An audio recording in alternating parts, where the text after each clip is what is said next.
Hello, welcome to fit with Divi YouTube channel. ಯಾರೆಲ್ಲ ನನ್ನ YouTube channel subscribe ಆಗಿಲ್ಲ, please subscribe. So ತುಂಬ ಜನ ಕೇಳ್ತಾ ಇದ್ದೀರಾ, ನಿಮ್ಮ ವೆಯ್ಟ್ ಯಾಕೆ ತೋರಿಸ್ತಾ ಇಲ್ಲ ಡೈಲಿ ಅಪ್ಡೇಟ್ ಮಾಡಿ ಅಂತ. ಆ್ಯಕ್ಚುಲಿ ನಾನು ಡೈಲಿ ವೆಯ್ಟ್ ಚೆಕ್ ಮಾಡೋದಿಲ್ಲ. ನಾನು ವೀಕ್ಲಿ ಒನ್ಸ್ ಇಲ್ಲ 10 days ಒನ್ಸ್ ಚೆಕ್ ಮಾಡ್ತೀನಿ. ಯಾಕೆ ಅಂತಂದರೆ ವೆಯ್ಟ್ ಫ್ಲಕ್ಚುಯೇಷನ್ ಆಗ್ತಾ ಇರುತ್ತೆ ವಾಟರ್ ವೆಯ್ಟಿಗೆ. ಇಲ್ಲ ಅಂತಂದರೆ ಮೋಷನ್ ಕರೆಕ್ಟಾಗಿ ಪಾಸ್ ಆಗಿಲ್ಲ ಅಂತಂದ್ರೂ ನಮ್ಮ ಬಾಡಿ ವೆಯ್ಟ್ ಫ್ಲಕ್ಚುಯೇಷನ್ ಆಗ್ತಾ ಇರುತ್ತೆ.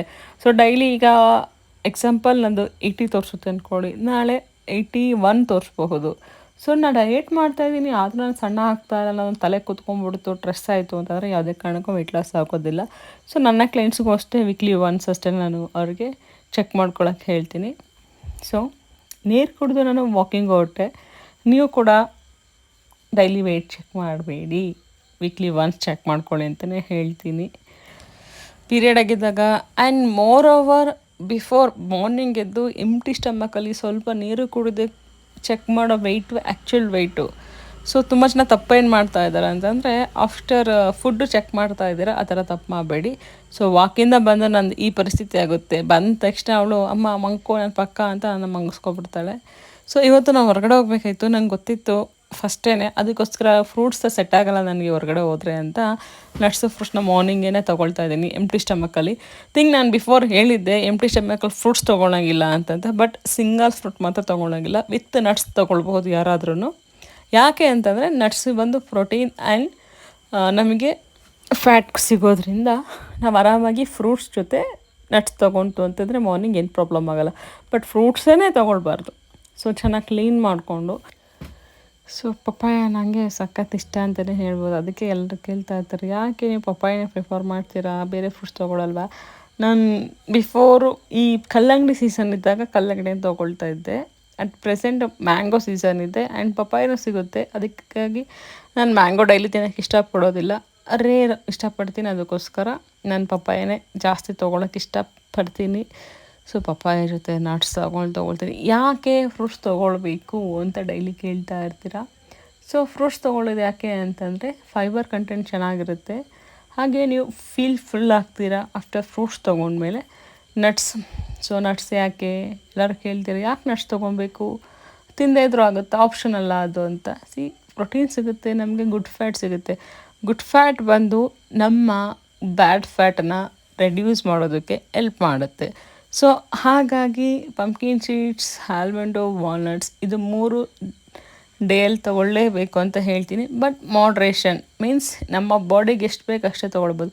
ಈಗ ನನ್ನ ಕ್ಲೈಂಟ್ಸಿಗೇ ಒಬ್ಬೊಬ್ರಿಗೆ ಒಂದೊಂದು ಥರ ಇರುತ್ತೆ, ಸೊ ಸೇಮ್ ಇರೋದಿಲ್ಲ. ಸೊ ಮಾರ್ನಿಂಗೇ ಸ್ಮೂತಿ ತೊಗೊಂಡೆ. ಸೊ ಆ್ಯಸ್ ಯೂಶ್ವಲ್ ಟೇಸ್ಟ್ ಹಾಗೇ ಇತ್ತು, ಏನು ಚೇಂಜ್ ಏನಾಗಲ್ಲ. ಕೆಲವರು ನಾನು ಏನು ಫುಡ್ ತೊಗೊಳ್ತೀನಿ ಅದು ಫಾಲೋ ಮಾಡ್ತಾರೆ, ಫೈನ್. ಲಾಸ್ಟ್ ವೀಡಿಯೋದಲ್ಲಿ ಒಂದು ಕಮೆಂಟ್ ಹಾಕಿದ್ರು, ಟೋಫು ಇಷ್ಟ ಆಗಲಿಲ್ಲ ಅಂತ. ನನ್ನ ಟೇಸ್ಟ್ ಒಂಥರ ಇರುತ್ತೆ, ನಿಮ್ಮ ಟೇಸ್ಟ್ ಒಂಥರ ಇರುತ್ತೆ, ಎಲ್ರಿಗೂ ಇಷ್ಟ ಆಗಬೇಕು ಅಂತ ಏನಿಲ್ಲ. Every one taste is different ಅಂತಲೇ ಹೇಳಬಹುದು. ಸೊ ಕ್ವಿಕ್ಕಾಗಿ ರೆಡಿಯಾಗಿ ನಮ್ಮ ಪಯಣ ಹಾಸನ ಕಡೆಗೆ, ನಮ್ಮ ಮಾವನ ಮನೆಗೆ. ಮೇಡಮ್ ಅವ್ರಿಗೆ ಚಳಿ ಆಗ್ತಾಯಿದೆ, ನಿದ್ದೆ ಬರ್ತಾಯಿದೆ, ಎಲ್ಲ ಒಟ್ಟೊಟ್ಟಿಗೆ ಆಗ್ತಾಯಿದೆ. ನನ್ನ ಜೊತೆ ಜಗಳ ಕೂಡ ಮಾಡ್ತಾಳೆ, ಕೋಪ ಬರ್ಸ್ತಾಳೆ, ತಕ್ಷಣಕ್ಕೆ ತಮಾಷೆ ಕೂಡ ಮಾಡ್ತಾಳೆ. ಎಷ್ಟು ಚೆನ್ನಾಗಿ ಮುದ್ದು ಮಾಡ್ತಾಳೆ ಅಂದರೆ ನನಗೆ ಎಸ್ಪೆಷಲಿ ಜಾಸ್ತಿ ಮುದ್ದು ಮಾಡ್ತಾಳೆ. ನಿದ್ದೆ ಬಂದಾಗಂತೂ ಅಮ್ಮನೇ ಬೇಕು. ಸೊ ಹೋದ್ವಿ, ಮನೆಯಲ್ಲಿ ಪಲಾವ್ ರೆಡಿದ್ದು, ಪಲಾವ್ ಜೊತೆ ಸ್ವಲ್ಪ ಮೊಸರು ಬಜ್ಜಿ ತೊಗೊಂಡೆ. ನಂತರ ಪ್ರೋಟೀನ್ಗೆ ಬೇಕಲ್ಲ, ಸೊ ಮಿಲ್ಕ್ ತೊಗೊಂಡೆ ನಾನು. ಇವತ್ತು ಆ್ಯಕ್ಚುಲಿ ನಾನು ಜಾಸ್ತಿ ವೀಡಿಯೋಸ್ ಮಾಡೋಕ್ಕಾಗಲಿಲ್ಲ. ಮನೇಲಿ ನಾನು ಮಾಡೋಕ್ಕೆ ಹೋಗಲ್ಲ, ರಿಲೇಷನ್ಸ್ ಎಲ್ಲ ಇದ್ದರು, ಅವ್ರ ಮುಂದೆ ಏನು ಮಾಡೋದು ಅಂತ ನಾನು ಮಾಡೋಕ್ಕೋಗಿಲ್ಲ. ನಿಮಗೂ ತುಂಬ ಕ್ರೇವಿಂಗ್ಸ್ ಆಗ್ತಾ ಇದೆಯಾ? ಏನಾದರೂ ತಿನ್ನಬೇಕು ಅನ್ನಿಸ್ತಾ ಇರುತ್ತೆ, ಊಟ ಮಾಡಿದ್ರು ಕೂಡ ಕ್ರೇವಿಂಗ್ಸ್ ಆಗ್ತಾ ಇದೆ, ಯಾಕೆ ಅಂತ ಗೊತ್ತಾಗ್ತಾ ಇಲ್ವಾ? ಸೊ ರೀಸನ್ ತಿಳ್ಕೊಬೇಕಾ? ಈ ವಿಡಿಯೋನ ಎಂಡ್ ತನಕ ನೋಡಿ. ಸೊ ಯಾಕೆ ಅಂತಂತಂದರೆ, ನೀವು ಊಟದಲ್ಲಿ ಪ್ರೋಟೀನ್ ಹಾಗೆ ಫೈಬರ್ ಅಂಶ ಇಲ್ಲ ಅಂತಂತಂದರೆ ಖಂಡಿತ ಬೇಗ ಕ್ರೇವಿಂಗ್ಸ್ ಆಗುತ್ತೆ. ಪ್ರೋಟೀನ್ ಆ್ಯಂಡ್ ಫೈಬರ್ ನಿಮಗೆ ತುಂಬ ಹೊತ್ತು ಹೊಟ್ಟೆ ತುಂಬ್ದಂಗೆ ಇರುತ್ತೆ, ಡೈಜೆಷನ್ ಆಗೋದಕ್ಕೆ ಟೈಮ್ ತಗೊಳುತ್ತೆ. ಹಾಗೆ ನಿದ್ದೆ ಕಡಿಮೆ ಆಯಿತು ಅಂತಂದ್ರೂ ನಿಮಗೆ ಕ್ರೇವಿಂಗ್ಸ್ ಜಾಸ್ತಿ ಆಗುತ್ತೆ. ಪ್ಲಸ್ ಸ್ಟ್ರೆಸ್ ಇತ್ತು ಅಂತಂದ್ರೂ ಕ್ರೇವಿಂಗ್ಸ್ ಆಗುತ್ತೆ. ಸೊ ಆದಷ್ಟು ಬ್ಯಾಲೆನ್ಸ್ಡ್ ಮೀಲ್ ಟ್ರೈ ಮಾಡಿ, ನಿದ್ದೆ ಚೆನ್ನಾಗಿ ಮಾಡಿ, ಸ್ಟ್ರೆಸ್ ಲೈಫಿಂದ ಸ್ವಲ್ಪ ದೂರ ಇರಿ. ಸಂಡೇ ನಾನು ಅಷ್ಟಾಗಿ ವರ್ಕ್ ಮಾಡೋದಿಲ್ಲ, ಮೀನ್ಸ್ ಕ್ಲೈಂಟ್ಸ್ ಜೊತೆ ಅವರ ಫುಡ್ ಏನು ಟ್ರ್ಯಾಕ್ ಮಾಡೋಕ್ಕೆ ಹೋಗೋದಿಲ್ಲ. ಅವ್ರು ಅವತ್ತು ಶೇರ್ ಮಾಡಿರ್ತಾರೆ, ನಾನು ನೆಕ್ಸ್ಟ್ ಡೇ ಚೆಕ್ ಮಾಡ್ಕೊಳ್ತೀನಿ. ಆ ಸಂಡೇ ಏನು ಮಾಡ್ತೀನಿ ಅಂತಂದರೆ, ಒನ್ಸ್ ಮನೆ ಕ್ಲೀನಿಂಗ್ ಇದ್ದರೆ ಮನೆ ಕ್ಲೀನ್ ಮಾಡ್ಕೊಳ್ತೀನಿ. ಇಲ್ಲ ಅಂತಂದರೆ ನನ್ನ ಪೆಂಡಿಂಗ್ ವರ್ಕ್ಸ್ ಇರುತ್ತೆ, ಕ್ಲೈಂಟ್ಸಿಗೆ ಪ್ಲ್ಯಾನ್ ಶೇರ್ ಮಾಡೋದೆಲ್ಲ ಇರುತ್ತಲ್ಲ, ಅದನ್ನು ಸಂಡೇ ಇಟ್ಕೊಂಡಿರ್ತೀನಿ ಸ್ವಲ್ಪ ಜಾಸ್ತಿಯಾಗಿ. ಸೊ ಅಟ್ ಎ ಟೈಮ್ ಒಂದೇ ಸಲ ಕುತ್ಕೊಬೋದು, ಮೆಸೇಜಸ್ ಬರೋಲ್ಲ ಅಂತ. ಸೊ ನನಗಂತೂ ಸರಿ ಮುದ್ದು ಮಾಡ್ತಾ ಇದ್ದಾಳೆ. ಮನೆಗೆ ಹೋಗಿ ಊಟ ಮಾಡೋದಕ್ಕೆ, ಅಡುಗೆ ಮಾಡೋದಕ್ಕೆ ಆಗಲ್ಲ ಅಂತ ಅಲ್ಲೇ ಹೊರಗಡೆನೇ ಹೋಟೆಲಲ್ಲಿ ಊಟ ಮಾಡ್ಕೊಳ್ತಾ ಇದ್ದೀನಿ. ಇಡ್ಲಿ, ಚಟ್ನಿ, ಸಾಂಬಾರು ನನಗೆ ನನ್ನ ಮಗಳಿಗೆ ಅಂತ ತೊಗೊಂಡಿದ್ದು. ಬಟ್ ಖಾಲಿ ಮಾಡಿದ್ದು ನಾನು ನನ್ನ ಹಸ್ಬೆಂಡು. ಬಟ್ ಅವಳಂತೂ ತಿನ್ನೋಕ್ಕೋಗಲ್ಲ.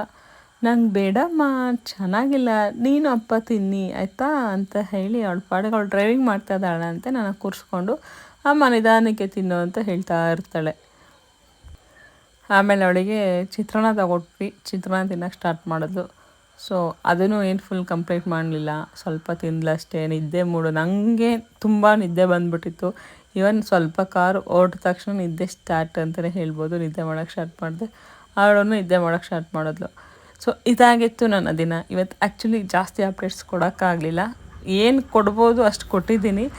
ಇಷ್ಟ ಆಗಿದ್ದಲ್ಲೇ ವಿಡಿಯೋ ಲೈಕ್ ಮಾಡಿ, ಶೇರ್ ಮಾಡಿ.